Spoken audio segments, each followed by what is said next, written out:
Todos hemos oído que una de las primeras palabras que se registra en Mateo de la predicación de Jesús es que en aquel tiempo comenzó Jesús a predicar y a decir: arrepentíos, que el reino de los cielos se ha acercado.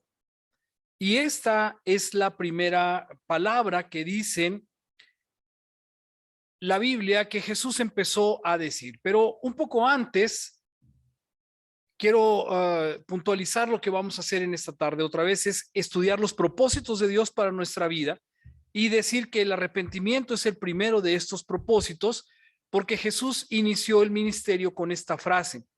Ya en la mañana, y me llama la atención como el Espíritu de Dios nos da a todos el mismo entendimiento, hablábamos acerca del arrepentimiento. No lo buscamos, no lo planeamos, sino que ya desde la mañana empezamos a manejar este tema y me parece muy interesante.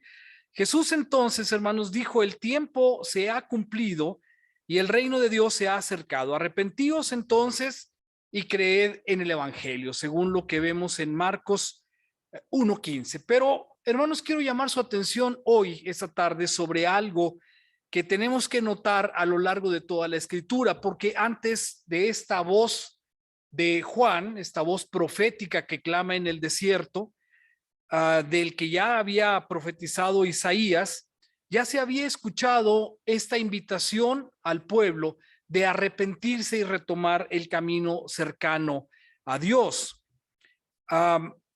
Dice aquí la Biblia, hermanos, en Lucas, que Juan fue el primero que empezó a hablar acerca de esto en el tiempo de Jesús. Recordar que desde el último de los profetas hasta la aparición de Juan el Bautista, Dios había guardado silencio casi por 400 años, y entonces el pueblo estaba deseoso de un profeta. Así que cuando Juan empieza a hablar, las personas empezaron a escuchar por primera vez la voz directa de Dios. Y lo que Juan decía cuando vino por toda la ribera del Jordán es exactamente lo mismo. Él venía predicando el bautismo para arrepentimiento y para perdón de los pecados. Esta voz profética había sido anunciada, decía, por el profeta Isaías casi 700 años antes. Pero los más estudiosos del pueblo sabían y habían leído que ya desde el tiempo antiguo Dios se había dirigido al pueblo con la misma petición. Vamos a ver la primera de estas citas en Segunda de Crónicas 7:14. Dice: si se humillare mi pueblo, sobre el cual mi nombre es invocado, y oraren y buscaren mi rostro, y se convirtieren de sus malos caminos, entonces, dice el Señor, yo oiré desde los cielos y perdonaré sus pecados y sanaré su tierra. Mucho antes de Juan, mucho antes de Jesús, ya Dios hablaba al pueblo pidiéndoles que se convirtieran de su camino, que los llevaba lejos de Dios, y que se volvieran a Él para que pudieran obtener su bendición. No solamente esta cita, sino también otras que vamos a ver, como por ejemplo el profeta Joel, dice en su escrito: ahora bien, afirma el Señor, vuélvanse a mí, dice Joel, de todo corazón, con ayuno, llanto y lamento. Rasgad vuestro corazón y no vuestros vestidos, y convertíos a Jehová vuestro Dios, porque misericordioso es y clemente, tardo para la ira y grande en su misericordia. Quiero que pongan atención a una frase aquí que parece muy atenuada por todas las demás palabras, pero dice: rasgad vuestro corazón y no vuestros vestidos. Quiero recordar, hermanos, esta práctica que tenía el pueblo de romper su vestidura. Metían las manos sobre el cuello de la túnica y la rasgaban de arriba abajo en señal de dolor por alguna ofensa que se había cometido, o cuando alguien hablaba mal o blasfemaba el nombre de Dios. Joel les dice: rásguense el corazón, no sus vestidos. Hermanos, tenemos que reflexionar en la frase, porque lo que está diciendo es: verdaderamente rasguen su corazón, vean lo que está sucediendo más allá de la apariencia. No tomen esta práctica de rasgar su vestido, sino dice: atiendan realmente a su corazón. Vamos a retomar este punto más adelante. No solamente entonces el autor de las Crónicas de los Reyes, sino el profeta Joel y también el profeta Ezequiel, vamos a ver esta cita, dice: No quiero, dice Dios, no, porque no quiero la muerte del que muere, dice Jehová el Señor, convertíos pues y viviréis. ¿Qué es lo que vemos aquí, hermanos? Que desde el tiempo antiguo Dios está diciendo, yo no quiero que nadie se condene, sino que todos puedan vivir. ¿Me dicen amén? Esta es una frase evangélica, es una frase de reconciliación que Dios tiene para con todo el pueblo. Dice en Ezequiel, entonces conviértanse pues y viviréis. Eso es lo que dice. Hermanos, el arrepentimiento del que hemos estado hablando de esta mañana define como una emoción. La psicología, el mundo, el concepto humano define el arrepentimiento como una emoción que, por cierto, es poco estudiada, pero generalmente se tiene como algo muy positivo desde el punto de vista de la psicología. Nos permite evaluar, dice la psicología, situaciones actuales frente a situaciones futuras y tomar mejores decisiones. Es más frecuente, dice también la psicología, arrepentirnos de acciones realizadas que de acciones no realizadas. Hay personas que dicen, y ustedes lo habrán escuchado, yo nunca me arrepiento de nada. ¿Les ha tocado escuchar esto?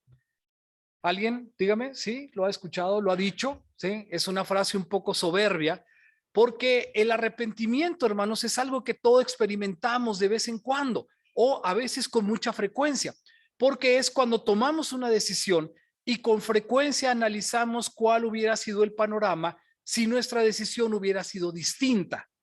Cuando nosotros pensamos en este sentido, hermanos, quiere decir que estamos aprovechando esta emoción para considerar qué hubiera sucedido. Quizás usted se ha sorprendido alguna vez diciendo, bueno, ¿qué hubiera sucedido si en lugar de estudiar medicina hubiera estudiado otra cosa? ¿O qué hubiera sido si en lugar de haber dejado la escuela hubiera continuado? Este tipo de pensamiento, confractual se llama, es una cosa que nos sucede a todos, es algo más o menos emocional, el hecho de ver cómo podemos arrepentirnos de algo que hicimos o de algo que no hicimos. La mayoría de las veces nos arrepentimos más de las cosas que hemos hecho mal que de las cosas que dejamos de hacer por alguna razón. Yo nunca me arrepiento, es propio de una persona que tiene una idea de sí mismo de que nunca falla en nada, lo cual es bastante dudoso. El arrepentimiento bíblico, hermanos, sin embargo, es una situación muy diferente. Todos los días nosotros experimentamos alguna condición en la que nos arrepentimos. Hubiera hecho mejor esto o hubiera ido primero allá. Eso no es de lo que estamos hablando, sino de un arrepentimiento bíblico que es algo muy diferente. Todos entendemos hasta aquí de lo que vamos a hablar o de lo que estamos hablando, porque el arrepentimiento lo vamos a conceptuar desde el punto de vista de un tipo de palabras, de un grupo de palabras que indican que regresamos, como si hubiéramos tomado un rumbo o hubiéramos empezado a caminar en una dirección y después tomamos otra y cambiamos de rumbo, nos volvemos atrás. Esa es la idea de los autores y de la base hebrea de la palabra cuando dice arrepentirse, tomar un camino diferente del de que llevábamos. Eso es a lo que se refiere. Es un cambio de parecer en un estilo más bíblico, en un estricto sentido más bíblico, es un repudio del pecado para volver a Dios, es pesar en el corazón por haber ofendido a Dios. ¿Me dicen amén? Esto hasta aquí es claro y fácil para todos, pero yo quiero llamar su atención sobre otro asunto. Es traducción, como veíamos en la mañana, como se vio en la mañana, de una palabra griega que se llama metanoia. Es un cambio de mente respecto al pecado. Aquí es donde quiero centrar la atención.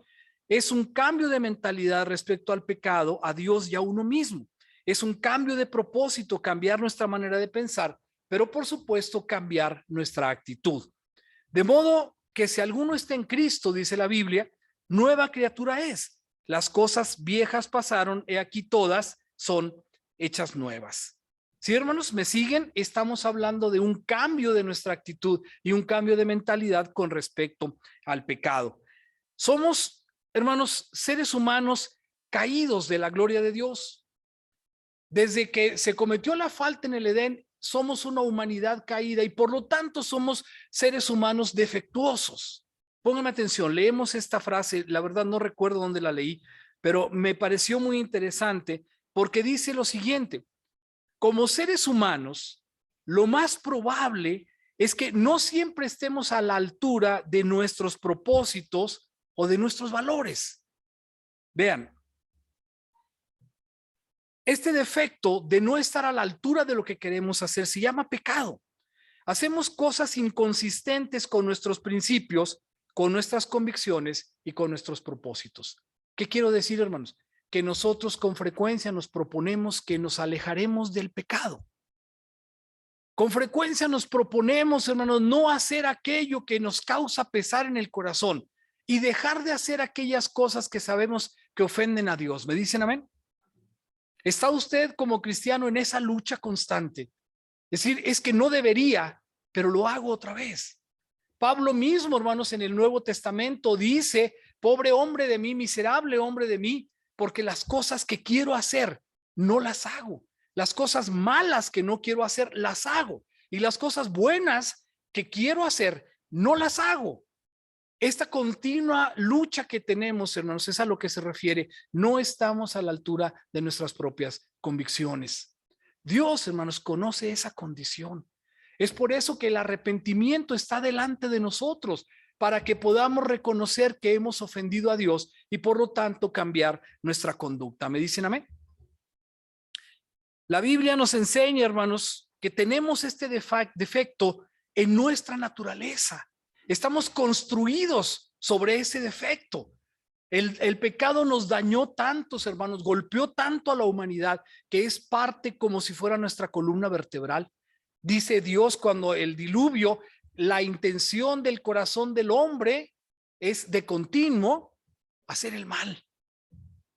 ¿Sí? Si estuviéramos en un refranero mexicano, diría: la cabra siempre tira al monte. Ese es nuestro corazón, hermanos. Eso es lo que tenemos nosotros con nosotros. Si usted se siente mal por ser pecador, hermanos, le voy a decir una cosa: bienvenido al mundo humano. Así somos. Y tengo otra palabra para usted, porque Dios, hermanos, no desconoce que así somos. La verdadera gracia, hermanos, en el amor de Dios, es que Dios nos ama por gracia. No nos ama por nuestro crecimiento en la gracia. ¿Qué quiero decir? Que Dios no está esperando que nosotros seamos mejores y mejores cristianos para amarnos. ¿Parece una contradicción? No, hermanos, Dios nos ama porque nos ama. Es como su hijo, ¿sí? ¿Quién tiene un hijo? Dice la Biblia, ¿verdad? Es un dolor de cabeza alguien que sabe que su hijo está en malos pasos, ¿no es cierto? La pregunta es: ¿deja de amarlo? ¿Lamenta que esté en pecado? Sí. ¿Lamenta que esté desorientado? Sí. Pero la pregunta es, hermanos, ¿deja de amarlo? ¿Dejará la mujer, dice la Biblia, de amar el fruto de su vientre? No. Dios, hermanos, decidió amarnos. Él estableció un plan y Él nos ama. Esa es la gracia de Dios. Y si usted no lo entiende, no trate de entenderlo, porque es un favor de Dios, es un don inmerecido. Por lo tanto, hermanos, no quiere decir que podamos hacer lo que nosotros queramos. Quiere decir que si el arrepentimiento viene a nuestra vida, lo tomemos y pidamos perdón y volvamos nuestros pasos a Dios. ¿Me dicen amén? La Biblia dice, hermanos, que no hay justo ni aun uno. No hay quien entienda, no hay quien busque a Dios. Todos se desviaron a una, se hicieron inútiles. No hay quien haga lo bueno, no hay siquiera uno. Ese es en la carta a los Romanos, capítulo 3. Y nosotros, hermanos, debemos entender que más adelante dice también que no hay justo ni aun uno, no hay quien busque a Dios, todos se desviaron. Y dice más adelante: por cuanto todos hemos pecado, estamos destituidos de la gloria de Dios. ¿Me dicen amén? ¿Sí? Y utilizo el verbo para incluir hemos pecado. La Biblia dice: todos pecaron y están destituidos. Pero no habemos ninguno libre, hermanos. Así que debemos decir que todos hemos pecado y por lo tanto estamos destituidos de la gloria de Dios. Así que hay una forma de arrepentirnos y regresar a Dios. Déjenme hacer un paréntesis para contarles algo. En el tiempo de Jesús, aún estaban vigentes las fiestas que Dios estableció desde el Antiguo Testamento para todo el pueblo. En el tiempo de Jesús, a pesar de lo que había pasado 400 años sin profetas, las prácticas continuaban, no con la condición tan estricta de antes, pero todavía se observaban muchas de ellas en el tiempo de Jesús. En el calendario judío existía una cosa que le llamaban las altas fiestas y se referían a dos cosas principalmente. Una era el inicio del año judío, la Rosh Hashan, y el otro se refería al Yom Kippur, día de la expiación. Estas dos fiestas eran muy sagradas para los judíos, eran muy especiales porque se referían a una época del año en la que ofrecían sacrificios para expiar los pecados de todo el año. Después vamos a ver un poco más de detalles. En este calendario judío, ¿sí?, las personas comenzaban a prepararse 40 días antes con ayunos, con oración y con una reflexión espiritual para poder estar listos para el día que le llamaban el día de expiación, el Yom Kippur. Empezaban entonces a prepararse 40 días antes. Estos 40 días terminan, como digo, en el Yom Kippur y son conocidos como la temporada de Teshuvah. Voy a ampliar un poquito eso para poder entender qué es lo que estoy diciendo, Rons. La palabra Teshuvah en hebreo significa regreso o regresar. Si la traducimos en un español más amplio, es volverse a Dios. Y también se le conoce o se le conocía en ese tiempo como el tiempo del arrepentimiento. Póngame atención porque quiero ir al tiempo de Jesús. En el tiempo de Jesús, todas las personas hablaban y esperaban la llegada del Mesías. Cuando llegaba la temporada de la Teshuvah o la temporada del regreso, del arrepentimiento, la conversación como en nuestro mundo actual acerca de la Navidad era cómo la gente tenía que reflexionar, hacer una visión introspectiva y prepararse espiritualmente para el momento del Yom Kippur, el día de la expiación. Así que 40 días antes, los judíos tenían una consideración de esto como algo para renovar su relación con Dios. Así que durante estos 40 días estaban llamados a examinar de manera profunda su vida espiritual. Reflexionaban para ver en qué habían fallado durante el año, hacían un recuento de qué es lo que pude hacer mal y tenían una introspección para arrepentirse sinceramente. Regresaban a Dios o querían hacerlo para estar preparados en los próximos días que eran considerados muy sagrados, como ya hemos dicho, el día de inicio del año judío y el día del Yom Kippur.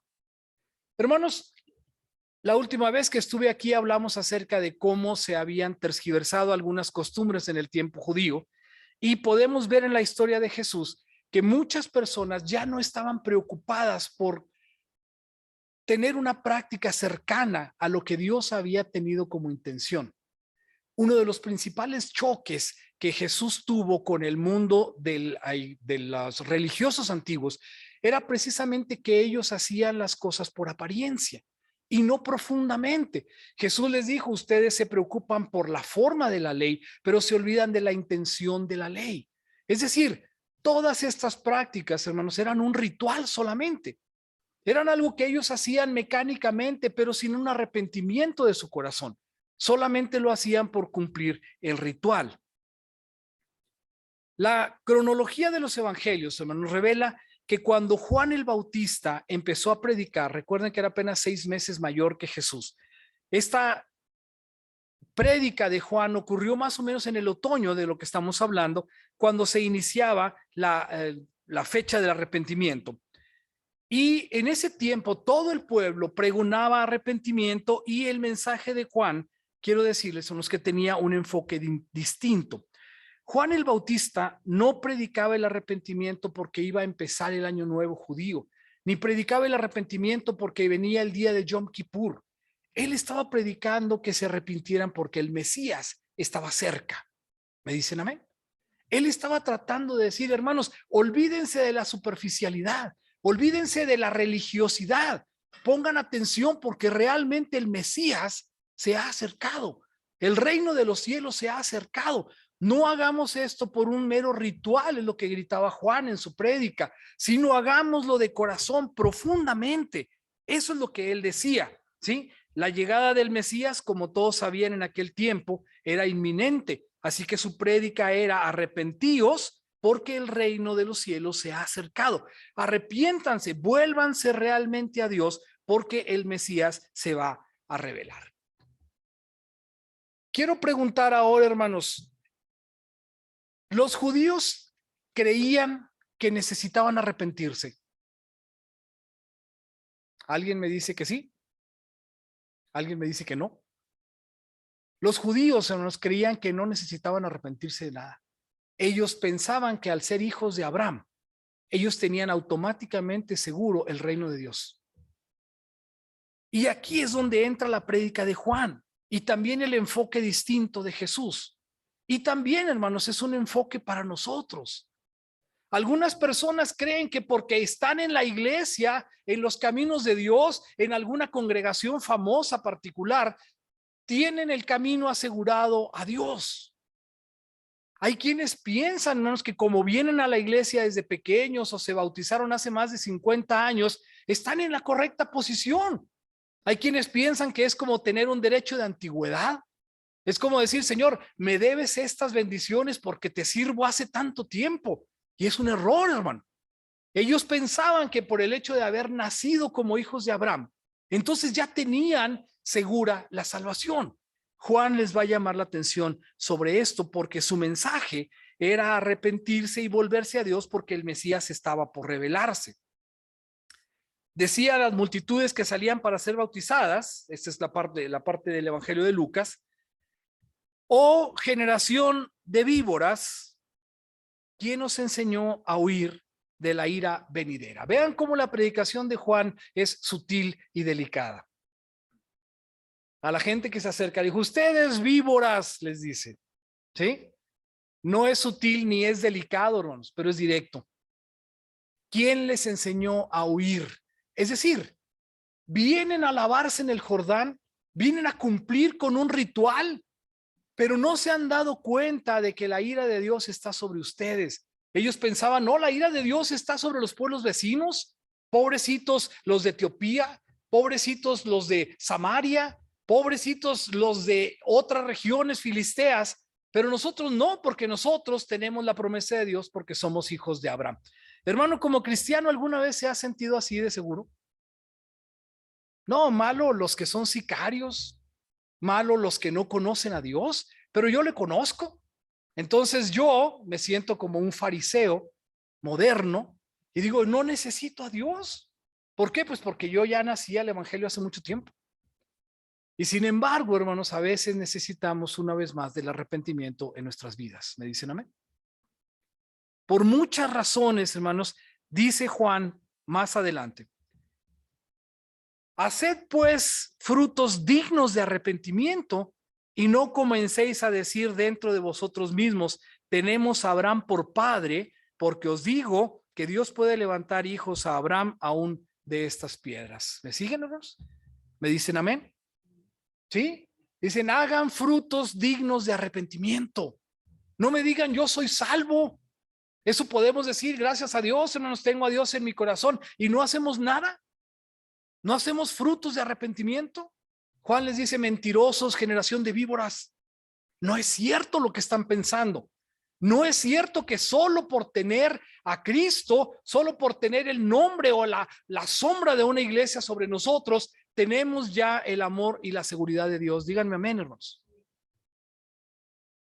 Lo que está sucediendo aquí es que les dice, ustedes creen que están bien porque son hijos de Abraham. No, Dios puede levantar hijos de Abraham aún de estas piedras. Hermanos, ¿cuántas veces hemos visto o escuchado decir, esas personas hacen cosas que nosotros deberíamos hacer como cristianos? ¿Le ha dado a usted esa vergüenza alguna vez, hermano? Que hay personas que no son cristianos o que no son de esta congregación y hacen mejores cosas que las que hacemos nosotros. A eso se refiere Juan cuando dice, hagan pues frutos dignos de arrepentimiento y no me digan, no, yo ya soy cristiano, con eso tengo. Ese es el error de esta generación, hermanos. Es el error de estas iglesias modernas. Es el error de decir, cree en Jesucristo y ya con eso tienes. Pasamos, hermanos, de la aceptación de Jesús, ¿sí? A la fe inmediatamente y brincamos el arrepentimiento. Las personas dicen tener fe en Jesús que les presentaron la semana pasada. Tú pídele a Dios porque ahora ya crees en Jesús y Dios te va a dar todo y el arrepentimiento. ¿Cómo puede una persona pedirle a Dios si no ha dejado su forma pasada de vivir? ¿Cómo puede sin dejar de hacer el pecado pedirle a Dios bendición. Así que, hermanos, es conocer a Jesús, ¿sí? Arrepentirse, y una vez que se ha arrepentido, hacer frutos de arrepentimiento. Es entonces un paso secuencial, es una condición el arrepentimiento para recibir la bendición de Dios. ¿Me dicen amén? Así que entonces dice aquí, no creas que por estar dentro estás salvo y seguro.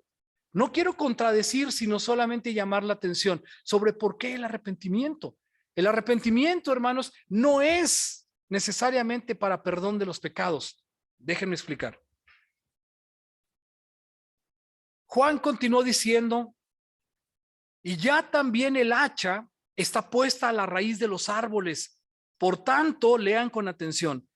Todo árbol que no da buen fruto, ¿qué cosa, hermano? Se corta y se echa en el fuego. Así que todos los que estaban ahí presentes, hermanos, todos hijos de Abraham, todos judíos de nacimiento, eran comparados con los árboles. Pero dice Juan, no crean que están seguros, necesitan el arrepentimiento. Está el hacha a la raíz de los árboles y todo aquel árbol que no lleve fruto será cortado y echado en el fuego. ¿Es una palabra dura? Sí, es una palabra dura. Es una palabra que trata de llamar la atención para que podamos hacer algo al respecto. Vean entonces, la gente le preguntaba, ¿qué haremos?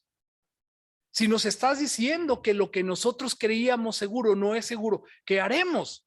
Entonces Juan les dice, les respondiendo, les dice, el que tiene 2 túnicas, dé al que no tiene. Y el que tiene que comer, haga lo mismo. Comparta con otras personas. ¿Me siguen, hermanos? ¿Saben lo que estoy diciendo? Juan les dice, no digan solamente yo soy cristiano y qué bueno, gracias a Dios porque soy salvo. La Biblia dice, el que cree en Jesús tiene la vida eterna. ¿Me dicen amén? Sí, pero también dice que es necesario hacer obras dignas de arrepentimiento, no para alcanzar la salvación, sino porque ya tenemos la salvación. Es necesario entonces hacer esas obras del arrepentimiento. ¿Cómo lo haremos? Le dice la gente a Juan. Y Juan le dice, compartan, el que tenga 2 túnicas, dele una al que no tiene. El que tenga que comer, dele al que no tiene que comer. Vinieron también unos publicanos para ser bautizados. ¿Saben? Los publicanos, los que recababan los impuestos para Roma, eran gente que estaba mal vista. Y le dijeron, maestro, a Juan, ¿qué haremos? Y entonces él les dice, no pidan más dinero de lo que está ordenado. No pidan el impuesto para quedarse con él, porque eso es lo que hacían. No estén robando, les dice. Cambien su actitud, cambien su mentalidad. No estén haciendo las cosas malas que están haciendo. También le preguntaron unos soldados y le dijeron, ¿nosotros qué haremos? Y entonces Juan le respondió, no hagan extorsión a nadie, no calumniéis y contentaos con vuestro salario. Eso a las autoridades. Parece que habla de nuestra policía estatal. ¿Sí o no? Parece que habla de los soldados actualmente. Les dice, oigan, no extorsionen a nadie. Si realmente quieren arrepentirse, si realmente quieren cambiar, no extorsionen a la gente, no levanten calumnias, no les siembren paquetitos con polvos extraños, no calumnien y conténtense con su salario. Esas son las cosas que deben hacer. Arrepentirse, hermanos, no es decir, hijo, me siento muy mal por el pecado que cometí. No, arrepentirse es cambiar de fondo las cosas que uno tiene tendencia a hacer. ¿Me dicen amén? A todos nos pasa, sí, hermanos. A todos nos pasa que nos proponemos y volvemos a fracasar, pero eso precisamente queda en la gracia de Dios que nos está invitando y que nos está perdonando. ¿Qué dice la Biblia en Jeremías, hermanos? Su misericordia, ¿qué cosa? Es nueva cada mañana. ¿Me dicen amén? Decimos gracias a Dios por ello, porque hermanos, con nuestra tendencia a hacer el mal, ¿sí? Y con falta de arrepentimiento nos estamos alejando de Dios. Por eso es necesario arrepentirnos y volver a Dios todos los días, todas las noches, ¿sí? Parece una cosa fatua, una cosa poco inteligente, una cosa de hipocresía, estar pidiéndole perdón a Dios todos los días porque todos los días le fallamos, pero es lo que tenemos que hacer, porque en esa forma nos mantenemos cerca de Dios gracias al arrepentimiento. ¿Me dicen amén? Por eso es que el arrepentimiento es un propósito de Dios para nuestra vida. Porque Él no quiere que ninguno se pierda, sino que todos procedan al arrepentimiento. Amén. Cuando entonces, hermanos, la Biblia nos dice que Juan bautizaba por inmersión, vemos que mucha gente se acercaba. Pero mucha gente se acercaba, como dije hace rato, porque estaban preparándose para el ritual del Yom Kippur. Muchos cristianos creemos, hermanos, que el bautismo apareció por primera vez en el Nuevo Testamento con Juan, pero en realidad era practicado por los judíos desde hacía mucho tiempo, desde el tiempo de Moisés. Dios le dio indicaciones de que fueran al río y se lavaran. ¿Recuerdan qué pasó con Naamán el sirio? ¿Qué le dijo el profeta? Ve y lávate en el río Jordán 7 veces. Y aquel hombre general dijo, no, ¿cómo voy a ir a lavarme? Pues hay ríos más grandes de donde vengo. Pero le dicen, ve y hazlo, porque era un lavamiento ritual. También aquellos que tocaban el cuerpo de un muerto, o también aquellas mujeres que habían tenido su bebé, o también todas las personas que tenían una contaminación, iban y se hacían un bautismo, un lavamiento ritual en el río. Todas estas personas que estaban allá a la orilla del Jordán, hermanos, venían para ser bautizados, pero venían cada año, porque era un lavamiento ritual. Así que en medio de toda esa gente, ¿quién creen que llegó también? Jesús, ¿sí? Jesús viene también porque era un tiempo en el que todo el pueblo estaba viniendo.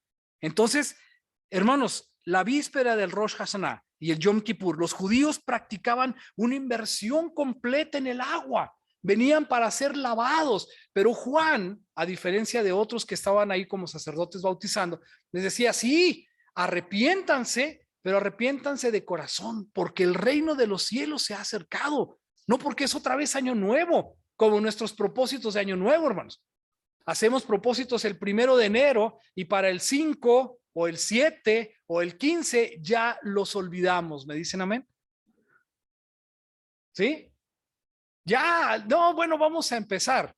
Llegó un meme que me hizo sonreír porque decía, fui el 1 de enero al gimnasio, pero estaba cerrado. Ya ni modo hasta el 2023. Sí, ya no lo voy a hacer. Es un pretexto, hermanos. ¿Sí?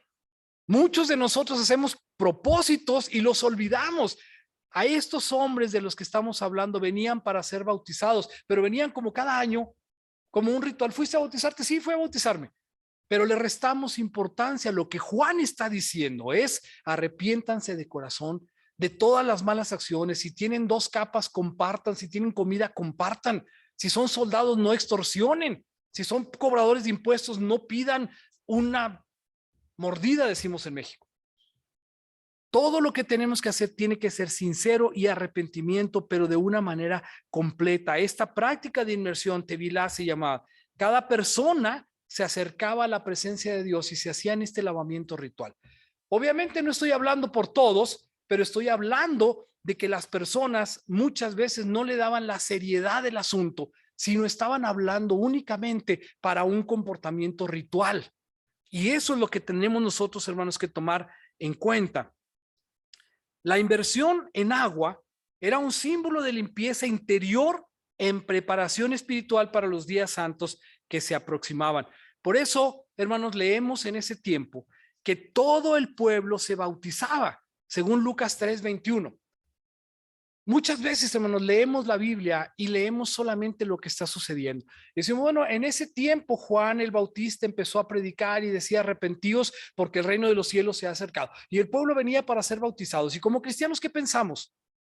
La prédica de Juan estaba dando resultado y venía la gente para bautizarse y empezaban a hacerse discípulos de Juan. No, venían porque había un ritual judío que así lo exigía. Y estaban ahí. Dice también la Biblia que en ese tiempo, ¿sí?, incluso los fariseos y los saduceos venían para ser bautizados según Mateo 3:7 y también los publicanos y todo el pueblo judío venía en aquel tiempo para bautizarse, todo con fines rituales. Salía toda Jerusalén y toda Judea y todas las provincias de alrededor del Jordán para bautizarse precisamente en el río Jordán. Aguas corrientes y todo el significado que podemos ver. Era para estar puros y sentirse bien dentro del tiempo en el que iba a iniciar el ritual judío del Yom Kippur. Y aunque todo Israel hacía este lavado ritual, la tevilá, En aquellos días, el bautismo de Juan tenía, como he insistido, un enfoque distinto. En estos 40 días de arrepentimiento previo al Yom Kippur, los judíos se sumergían en agua para limpiarse y prepararse para los santos días que ya mencionamos. Pero Juan practicaba esto para limpiarse y prepararse para la llegada del Mesías. Yo, decía Juan, a la verdad, los bautizo con agua, pero viene uno más poderoso que yo, de quien yo no soy digno de desatar la correa de su calzado, y él os bautizará en Espíritu Santo y fuego. Así que aquellas personas escuchaban ya, hermanos, que no era un lavado judío, no era un lavado ritual, quiero decir, sino que tenía que ser un cambio de actitud para poder estar preparados a la llegada del Mesías. Eso no es solamente para aquel tiempo, hermanos, es algo también para nosotros. ¿Me dicen amén? Se necesita no un arrepentimiento superficial, se necesita no un híjole, me siento mal, ya lo volví a hacer. No, se necesita, hermanos, un cambio de actitud, algo más profundo para poder estar bien delante de Dios. De manera, hermanos, que Juan el Bautista predicaba que el reino de los cielos se había acercado y que debían de prepararse para participar de ese reino y de la llegada del Mesías mediante un arrepentimiento genuino y una purificación interior demostrada externamente con este ritual de purificación. Así que cuando todo el pueblo estaba participando del ritual de purificación, Jesús entra en la escena en ese momento, baja a las aguas del Mikvah para ser bautizado por Juan, según leemos en Lucas 3:21. ¿Había pensado usted, hermanos, por qué Jesús tiene que bautizarse? ¿Alguien dígame una idea? ¿Se ha preguntado antes, oye, o le han preguntado a usted, bueno, y si el bautismo es para arrepentimiento de pecados o para perdón de los pecados y arrepentimiento, ¿de qué se arrepintió Jesús? ¿O de qué pecados? Se nos ha respondido muchas veces que era para hacer ejemplo, para que nosotros lo hiciéramos después. Hermanos, yo les digo ahora que era para cumplir con ese ritual judío. Era para él, como el resto del pueblo, venir y lavarse. Pero había una siguiente intención, hermanos. Los sacerdotes se lavaban antes de iniciar su tiempo de presentación frente a Dios. ¿Me dicen amén? ¿Entendemos el propósito? O sea, Jesús no bajó para perdonar sus pecados. Jesús bajó a las aguas de Mikvah para, como sacerdote, hacerse el lavado ritual y poderse acercar a Dios. Por eso cuando lo bautiza Juan, le dice, deja que sea así cumplido como se indica en la ley. ¿Me dicen amén? Así que el propósito de Dios, hermanos, el cumplimiento de Dios es absolutamente perfecto. Juan dice, oye, yo tendría que ser bautizado por ti. Y Jesús le dice, no, esto no es para perdón de mis pecados, esto es solamente porque soy el sacerdote y voy a purificarme para poder presentarme delante de Dios. ¿Me dicen amén? Hermanos, el bautismo de Jesús no fue para arrepentimiento de pecados, porque Jesús no cometió pecado. Jesús estaba cumpliendo con estos mandamientos y rituales judíos, y la mikvah era la preparación para un encuentro con lo santo. En el Antiguo Testamento, los hijos de Israel debían purificarse antes de encontrarse con Dios. Los sacerdotes también debían sumergirse para limpiarse antes de ejercer como sacerdotes. Hermanos, asimismo, lo primero que hizo Jesús antes de comenzar su ministerio fue entrar a una mikvah como sacerdote y purificarse en agua para cumplir con toda justicia. Luego de eso, hermanos, empezaban los 40 días de ayuno y de preparación. ¿Qué le pasó a Jesús después de subir de las aguas del bautismo? ¿No fue llevado por el Espíritu al desierto? ¿Por cuántos días? Por 40. Y la tradición judía dice, hermanos, que en esos 40 días el diablo estaba tratando de molestar a los creyentes. ¿Qué le pasó a Jesús? No se le apareció Satán y le dijo, y le dio 3 tentaciones que tenemos registradas, pero Jesús, hermanos, fue tentado como nosotros en todo, pero fue sin pecado. Así que todo lo que está sucediendo en la vida de Jesús, hermanos, nos revela que es con un propósito único. Cumplir con la justicia, con lo que estaba profetizado, con lo que se esperaba de él. Cumple su misión como el Cordero de Dios, cumple su misión como el sacerdote, se prepara, cumple los tiempos y está delante de Dios ya limpio para poder ofrecer por nosotros el sacrificio, que iba a ser el mismo, por cierto. Así que, hermanos, tenemos que entender 2 cosas. La indicación para nosotros, desde lo antiguo, como leímos en Ezequiel, en Joel, como leímos en el libro de Crónicas, todo es arrepentíos, volver del mal camino y estar cerca de Dios, presentes frente a Dios para poder recibir de su bendición. ¿Me dicen amén? Esa indicación está para nosotros. Dios dice, no quiero la muerte de nadie. Siglos después lo va a decir también en palabras de Jesús, porque de tal manera amó Dios al mundo que ha dado su Hijo unigénito para que nadie se pierda, sino que todos procedan al arrepentimiento. Pero no es un arrepentimiento ritual, no un arrepentimiento, diría mi abuela, de los labios para afuera, un arrepentimiento genuino, un arrepentimiento del corazón que marca un cambio de conducta. Así que la Biblia nos dice que Dios, habiendo pasado por alto los tiempos de esta ignorancia, ahora manda a todos los hombres en todo lugar, ¿qué cosa, hermanos? Que se arrepientan. Pero, insisto, hermanos, hay que hacer nuestra diferencia personal entre lo que es remordimiento, una incómoda sensación de, la regué, hice algo malo, ¿sí? A una situación, voy a hacer firme el propósito de no volver a hacer esta cosa que me aleja de Dios. ¿Me dicen amén? ¿Por qué, hermanos? ¿Por qué debemos hacer esto? Vean, cuando se es descubierto un pecado, hermano, la gente se siente mal. Y yo pregunto, ¿se siente mal porque ofendió a Dios o se siente avergonzado porque lo descubrieron? ¿Cuál es la diferencia, hermanos? Si usted se siente mal porque lo descubrieron, entonces está pensando en usted mismo. Y ahí el pecador tiene otra vez el centro de su vida en él mismo. Y eso es egoísta y está equivocado. Ese remordimiento, ese arrepentimiento no lleva a ninguna parte.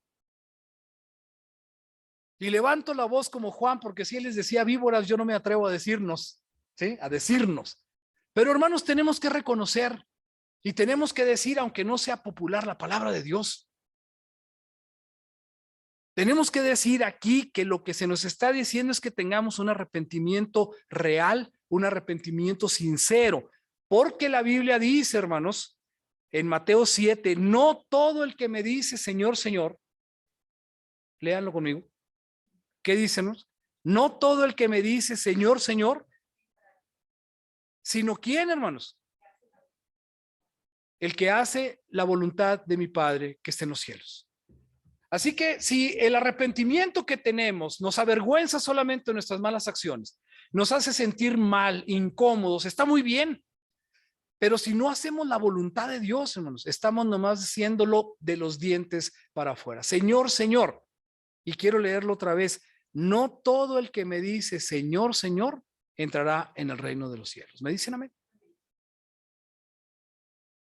Pregunto, ¿me dicen amén de aquí arriba o me dicen amén de aquí abajo? Es dura palabra, hermanos, pero es palabra de Dios. Recuerdo que alguien dijo que un predicador había hablado muy fuerte alguna vez y saliendo una señora le dijo, yo no estoy de acuerdo con usted y me parece muy mal que lo haga. ¿Con qué no está de acuerdo? Con eso de que no todo el que me dice Señor, Señor entrará en el reino de los cielos. Ese es su problema. Sí, bueno, entonces diríjase con Dios porque no es palabra mía. Así que si lo leemos, hermanos, estamos hablando con Dios. Dios dice, no todo el que me dice Señor, Señor, sino el que hace la voluntad de mi Padre. Así que si nos estamos arrepintiendo solo en la superficie, hermanos, estamos teniendo un serio conflicto. El arrepentimiento es un llamado a reconocer el pecado como Dios lo ve, como algo vil y como una rebelión contra él. ¿Sí? Tenemos que decir, Dios no le gusta el pecado. Hemos oído muchas veces, Dios ama al pecador, pero aborrece al pecado. Tenemos que verlo como eso, hermanos. A Dios no le gusta que hagamos esas cosas. Así que necesitamos evitarlas, abstenernos, proponernos firmemente que no queremos hacerlo más. El arrepentimiento es un llamado a volver a Dios, pero a darle adoración y gloria en el trono de nuestra vida y nuestro corazón.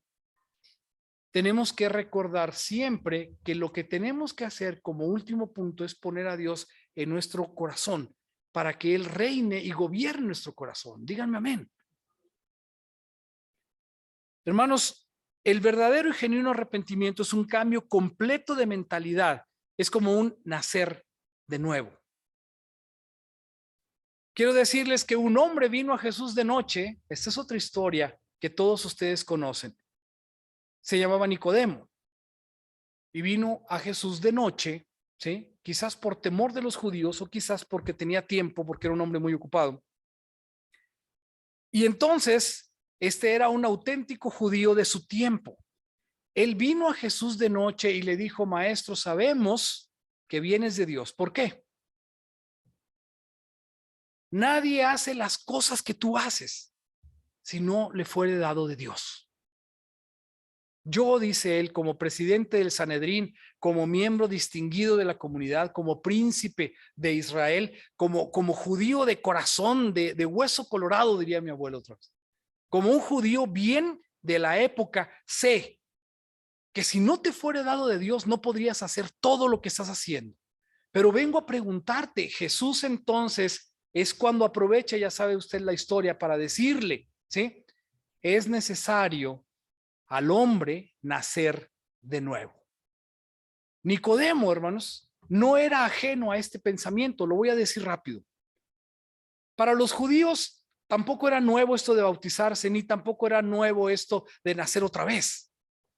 Los judíos pensaban que cuando un hombre cumplía la mayoría de su edad, ¿sí? Los 30 años, por ejemplo, era llevado por su padre y colocado en la presentación social o a la puerta de la ciudad. Y entonces él decía: mi hijo tiene ya 30 años, ¿sí?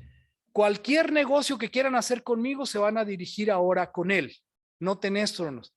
Y ellos decían: este es mi hijo amado en el cual estoy contento. ¿Sí?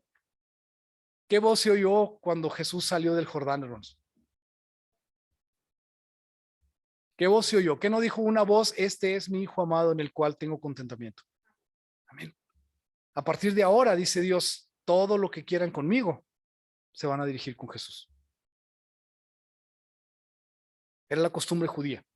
Así que, hermanos, nadie viene a Dios, dice, nadie viene al Padre si no es a través del Hijo. Díganme amén. Este es mi hijo amado, este tiene 30 años, ya está listo para que todos hagan negocios con él si quieren negocios conmigo. Esa es la precisión de la palabra de Dios. Hermanos, lo que yo estaba diciendo es que necesitamos reconocer el pecado como algo que ofende a Dios, ¿sí? Jesús estuvo entonces en la vista de todos y Nicodemo le dice: sé quién eres, sé que vienes de Dios, ¿qué es lo que tengo que hacer? Jesús le dice: te es necesario nacer de nuevo. Ya que el hombre le dice: yo sé que tengo que nacer de nuevo, pero ya estoy viejo, ¿cómo puedo hacer? Tradicionalmente los cristianos hemos enseñado y hemos escuchado que Jesús le dice por primera vez: necesitan nacer del Espíritu. Y aquel hombre no sabía de qué le estaban hablando, porque más adelante va a decir: bueno, eres tú maestro de Israel y no sabes esto. Así que cuando le dice: te es necesario nacer de nuevo, Nicodemo le dice: oye, Señor, yo ya he nacido de nuevo varias veces, cuando cumplí 30 años, por ejemplo. Cuando se casaba, un hombre era también nacido de nuevo, nacía al matrimonio. Sonrían. ¿Sí? Es decir, la vida de soltero se acabó. ¿Sí? Hacen muchas burlas, recuerdo cuando yo era joven, no hace mucho, íbamos a las bodas de algunos amigos y de broma lo cargaban y le tocaban la marcha fúnebre en lugar de la marcha nupcial, ¿se acuerdan? Sí, tan, tan, tan, tan, tan, y lo llevaban ahí burlándose de él. ¿Por qué? Porque había muerto a la vida de soltero, ¿sí? Y al mismo tiempo estaban haciendo a la vida de casado, un poco diferente, ¿sí? Y entonces los judíos también lo veían así. Los judíos decían: ya nació, ahora es la vida de casado. Cuando alguien, hermanos, iniciaba una profesión, nacía de nuevo a esa profesión. Cuando alguien era llamado rabí, era ahora un nuevo nacimiento como rabí o como maestro de rabís o maestro de rabinos. Nicodemo había pasado ya por todo eso, pero siendo un hombre viejo, entonces dice: bueno, ¿y ahora cómo voy a nacer de nuevo? Ya fui mayor de edad, ya fui reconocido por los clientes de mi padre, ya fui maestro, ya me casé, ya fui jefe de maestros, ya cómo nazco, ¿a qué voy a nacer de nuevo? ¿Sí? No necesito nacer de nuevo del Espíritu porque soy judío, pensaba él, porque soy hijo de Abraham. Entonces, ¿por qué necesito nacer de nuevo? Jesús le dice, es necesario que nazcas de agua, ¿sí? Que es cuando vienes en la bolsa de bebé, es nacer físicamente, y también que nazcas del Espíritu. Es decir, que dependas absolutamente de Dios. No te sorprenda que ahora que estás viejo, le dice Jesús, te diga yo que tienes que nacer de nuevo, no como maestro, ni como casado, ni no. Necesitas nacer de nuevo como persona, como ser humano que necesita depender de Dios. Absolutamente del Espíritu. Y él decía, yo no, pues yo soy judío, ¿qué necesito de Dios? Necesitas de Dios aunque seas judío. Dígame amén. Muchos cristianos piensan, hermanos, que no necesitan ya nada de cercanía, de renovación con la relación con Dios. Hermanos, quiero decirle esta tarde que sí la necesitamos. Quiero decirle que todos necesitamos renovar nuestra relación con Dios. Necesitamos un periodo de introspección, un periodo de reflexión de nuestra espiritualidad. ¿Cómo está su vida espiritual en este momento, hermano? ¿Está fría? ¿Está resfriada? ¿Está lenta? ¿Está adormecida? Necesitamos reflexionar, hermanos. ¿Sí? Jesús dice, la palabra dice, quiero decir en Isaías, he aquí, yo estoy a la puerta y llamo. ¿Cierto? ¿Sí? También dice en otra parte, venid luego, dirá Jehová, y estemos a cuenta. Si vuestros pecados fueren rojos o incluso del color de la grana, vendrán a ser blancos o vendrán a ser como la nieve, vendrán a ser renovados. Necesitamos, hermanos, ponernos delante de Dios y arrepentirnos genuinamente y pedirles su dirección. ¿Me dicen amén? Así que cuando Nicodemo escucha esto, hermanos, él trata de entender y le dice, Jesús, no trates de entender, el viento lo sientes, pero no sabes a dónde va. No trates de entender, solamente déjate llevar por el Espíritu de Dios. No lograremos este cambio de mentalidad, hermanos, este cambio de nosotros, porque somos humanos. Porque a pesar de que nos proponemos no volver a tropezar con la misma piedra, hermanos, es muy probable que lo volvamos a hacer. Y resulta incomprensible, ¿sí? Para muchos que cometemos el mismo error y Dios nos perdona, hermanos. ¿Usted qué cree? ¿Nos perdona o se aleja de nosotros? Un hombre se acercó a Jesús y le dijo, ¿hasta cuántas veces perdonaría a mi enemigo? ¿Hasta 7? Y ya son muchas, decía él. ¿Sí? Porque lo perdono una vez, bueno, se equivocó. Lo perdono 2 veces, ok. Lo perdono 3 veces. Lo perdono 4, dice, ya, pues estás jugando conmigo, ¿no? Lo perdono 5, oye, ¿no tienes vergüenza? Lo perdono 6, no, pues no me quieras ver la cara, dirían en México. Lo perdono 7, oye, pues ¿quién crees que soy? ¿Cuál fue la respuesta de Jesús, hermano? 70 veces 7. Y hay quien saca la cuenta y dice, ¿cuántos son? 490. ¿Sí? 7 por 40, ¿sí? 490 veces. Ok, te voy a perdonar 490 veces, pero 491 ya no. ¿Sí? No es matemática, hermanos. Es solamente que dice Dios las veces que necesites. ¿Sí? Hermanos, un héroe de la fe es David. David, al ser emperador, rey, en su palacio vio a una mujer vecina de su palacio y la deseó para él y cometió pecado. ¿Sí?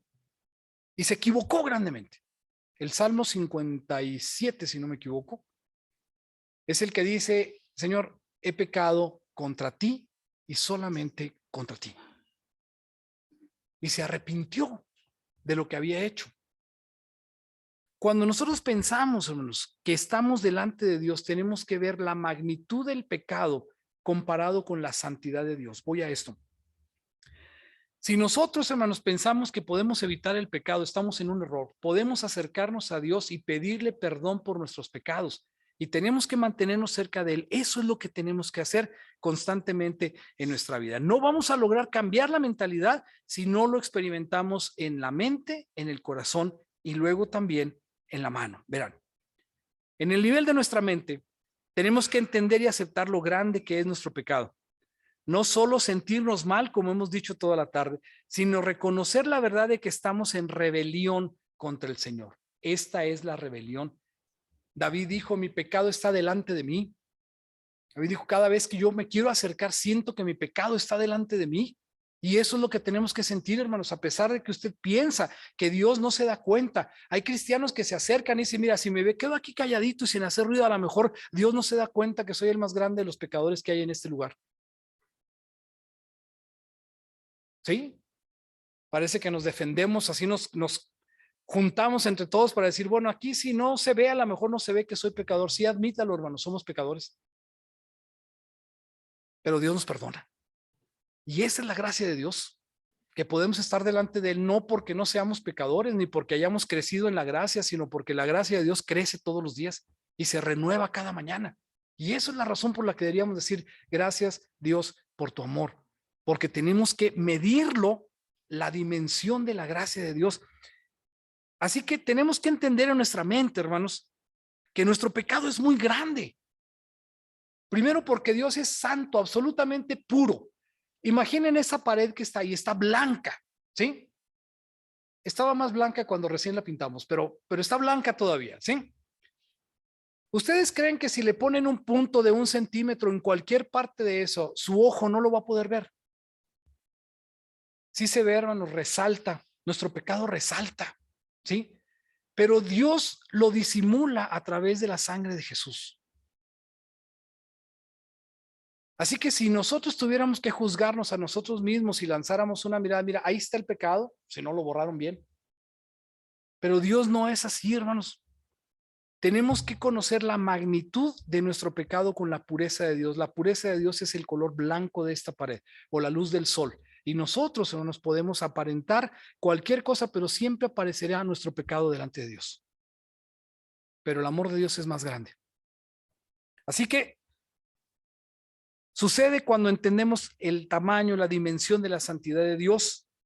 Creemos a veces, hermanos, que nuestro pecado no es tan grande ni es tan malo porque lo podemos justificar. Pensamos que si tenemos una buena razón para pecar, entonces está bien que pequemos. Bueno, sí, pero es que, pues, tenía que hacerlo. Algo pasó y yo no tenía la culpa y justificamos nuestro pecado, hermanos, pero sigue siendo nuestro pecado.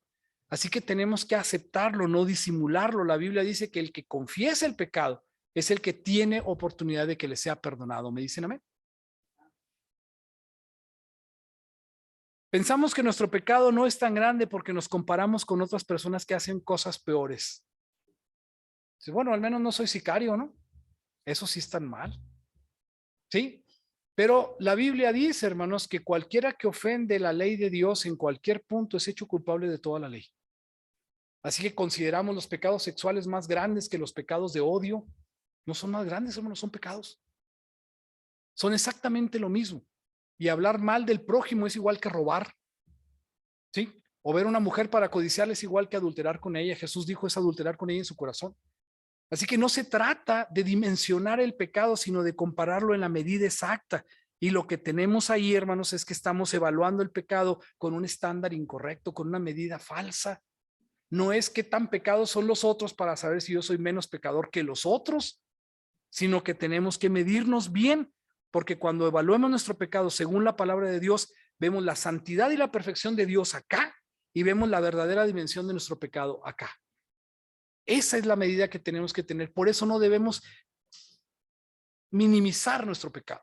Debemos de tenerlo siempre, como decía David, mi pecado está delante de mí. Renueva, dice, un espíritu recto dentro de mí. ¿Sí? Llena de aceite la lámpara de mi espíritu. Todas estas son alusiones a renovarnos, a reconciliarnos, el arrepentimiento que tenemos que buscar de Dios para poder estar otra vez delante de Él. ¿Me dicen amén? El arrepentimiento entonces inicia con aceptar en nuestra mente que nuestro pecado es una ofensa y una rebelión a Dios. No se avergüenza uno del pecado y dice, híjole, ¿qué van a pensar los hermanos de mí? No, el asunto es ofendí a Dios. Ofendí a Dios y por esa razón debo de estar pesado en mi corazón. Debo sentir tristeza de haber ofendido a un Dios tan bueno como el que tenemos. Si lo pienso aquí arriba, entonces debo llevarlo aquí al nivel de mi corazón. En el nivel de nuestro corazón, esta traición a Dios nos debe de causar tristeza, un quebrantamiento emocional. El arrepentimiento tiene dolor y peso porque hemos, hermanos, ofendido a Dios. La tristeza por el pecado es sentirte mal por tu reputación, como decía ahorita, por cómo las personas te miran porque te descubrieron en pecado, porque ya no vas a poder hacer el pecado como lo estabas haciendo antes y te sientes mal. Es una tristeza superficial, decíamos ahorita, es una tristeza en la cual, otra vez, yo soy el centro. Pero el problema aquí es que el pecado existe precisamente porque yo era el centro de él. Soy también el centro de mi tristeza, pues entonces eso no es un arrepentimiento genuino. Estoy triste por mí, pero no por haber ofendido a Dios. Cambiemos esa mente, hermanos. Tenemos que sentirnos mal porque estamos ofendiendo a Dios. El arrepentimiento en el nivel del corazón es una tristeza profunda que reconoce que hemos ofendido a Dios porque es bueno nuestro Padre. Nos duele o nos debe doler la rebelión que tenemos en su contra, el ir constantemente atrás en contra de Él. Nos debería quebrantar saber que lo hemos decepcionado y lo hemos traicionado a Él, que es el creador del mundo. Leí, hermanos, que Dios no puede ser decepcionado por nosotros. ¿Qué piensa usted? ¿Saben por qué no se puede decepcionar? Porque nos conoce, porque conoce nuestra naturaleza. Porque la benignidad de Dios, hermanos, es que Dios es bueno al considerar nuestro pasado pecado o pecaminoso. Pero la benignidad de Dios es suficiente para considerar nuestros pecados presentes. Y la gracia de Dios, hermanos, nos perdona también nuestros pecados futuros. ¿No lo entiende? Yo tampoco. Creo que cada uno de nosotros, si estuviera en el plan de Dios, hermanos, nos estaría destruyendo a todos los días. ¿Me dicen amén?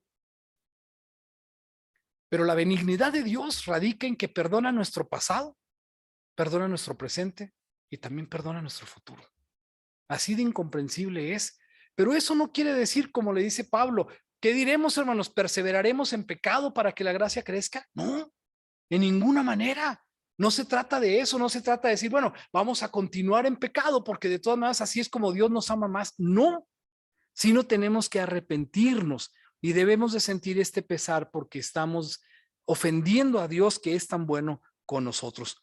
Ese tipo de arrepentimiento reconoce que el agravio por mi pecado es Dios y necesitamos cambiar esa situación. Una vez que hemos hecho, como decía David, he pecado contra ti, solo contra ti.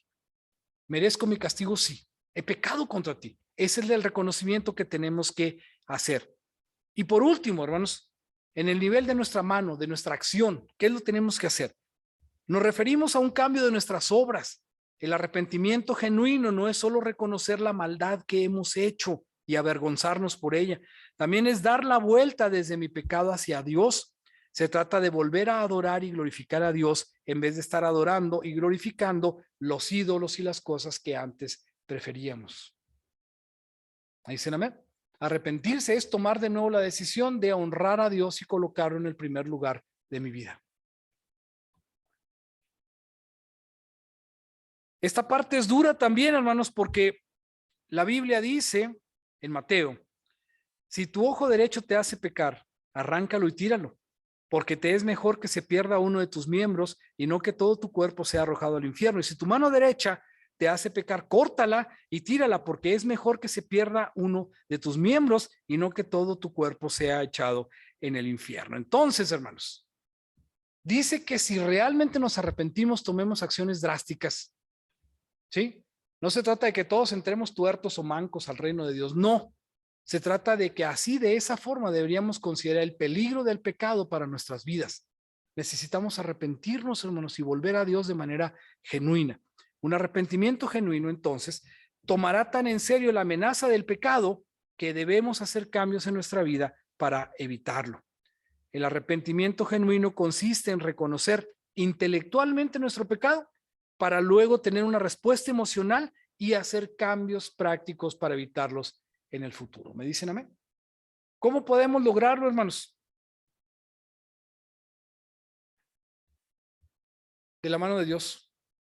¿Sí? Tenemos que considerar que es de la mano de Dios que podemos mantenernos en el camino. tenemos que saber que así como la misericordia de Dios es nueva cada mañana, también tiene que serlo nuestro arrepentimiento. ¿Me dicen amén? Pónganse de pie, hermanos, vamos a pedirle a Dios que nos ayude, porque la palabra de Dios dice, hermanos, que al corazón arrepentido, que al corazón contrito y humillado, Dios no lo desprecia. Así que quiero que incline su cabeza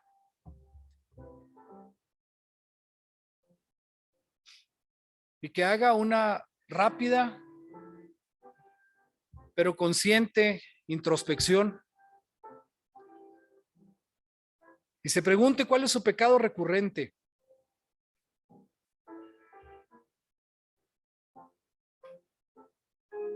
No quiero decir cuál es su pecado favorito,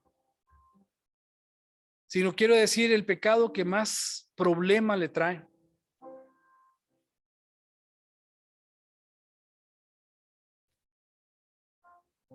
El pecado al que se sorprende usted regresando, a pesar de haberse propuesto que ya no iba a regresar. Aquel pecado que se resiste a salir de usted, porque quiere sacarlo con su propia fuerza. Porque la Biblia dice que junto con la tentación, Dios también nos da la salida. Y así como usted siente la tentación, también hay un momento en el que conscientemente usted ve la salida de parte de Dios. Y ahí es donde está nuestra decisión, ahí es donde está nuestra lucha. Porque tenemos que decir, ¿sigo a Dios o sigo lo que yo quiero?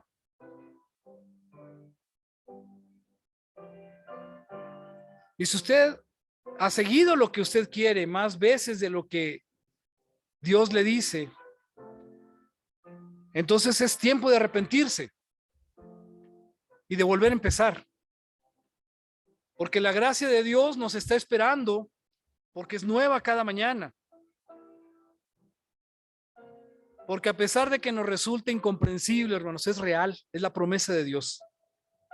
70 veces 7. Porque al corazón contrito y humillado no lo desprecia. Genuinamente arrepentido es que podemos tener el perdón nuevamente de nuestra falla. Porque Dios no se decepciona, sabe quiénes somos, sabe que vamos a fracasar, sabe que habrá pecados en el futuro que no podemos evadir. Pero la única forma en la que Dios puede decepcionarse es cuando dejamos de intentar, cuando no le creemos, cuando despreciamos a Jesús, su regalo más valioso para nosotros. En ese momento es cuando Dios puede decir, hice todo lo que pude por ti. Pero si no quieres ser salvo, entonces Dios no lo va a salvar. Pero si a pesar de caer y caer, nos levantamos y buscamos el camino de regreso a Dios, su amor es tan grande que nos pueda perdonar, aunque ni nosotros mismos querramos hacerlo. Así que, Señor, oro esta tarde por mí primero y después por todos mis hermanos, por quienes escuchan esta palabra llena de esperanza, llena de un amor tan grande que apenas podemos dimensionar. Gracias, Señor, por la misericordia de tu plan. Gracias, Señor, porque has provisto que nuestro corazón pueda acercarse a ti a pesar de su tendencia natural a alejarse de él. Porque inmersos en el pecado, como humanidad caída, Señor, tratamos de alejarnos y de escapar. Pero tu luz nos alcanza, tú como el buen pastor nos buscas y nos llamas desde la cruz. Y nos das un camino seguro y nos permites, Señor, que con humildad podamos lavar nuestros pecados en la sangre de Cristo. Gracias, Señor, porque alguna vez lo escuchamos, porque como la semilla del sembrador cae en la tierra, así el evangelio, Señor, la palabra del evangelio llegó a nuestro corazón y germinó, Señor, y ahora crece ahora está ahí, tal vez más profunda la raíz, tal vez adormecida, pero ahí en nuestro corazón, esperando, Señor, que la lluvia de tu gracia nos alcance y nos permita fortalecernos para llevar luego fruto a 100 y a 1000. Gracias, Señor, por esa oportunidad. Bendice a las personas que estamos aquí en este lugar, a las familias que representamos, a la iglesia de tu nombre que está en esta parte del mundo. Bendice, Señor, a todos aquellos que hayas de bendecir, a los enfermos, a las viudas, a los necesitados. Permite que nosotros hagamos obras también dignas de arrepentimiento, obras que demuestren que hemos cambiado y que, Señor, cada día sea una oportunidad para decir gracias por tu mañana, al amanecer, por la oportunidad del día, y en la noche, Señor, que digamos, siervos inútiles hemos sido, nos esforzamos, Señor. Danos un descanso para que podamos intentarlo nuevamente, arrepentirnos y recibir de tu gracia, Señor. Permite que estos cambios poco a poco puedan irnos acercando a la medida que tú quieres, a la medida del varón perfecto en Cristo Jesús. Te pido todo eso, Señor, no por méritos que tenga alguno delante de ti, sino por los méritos que hizo él mismo al morir en la cruz por cada uno de nosotros. En el nombre de Cristo Jesús, nuestro Salvador. Amén y amén.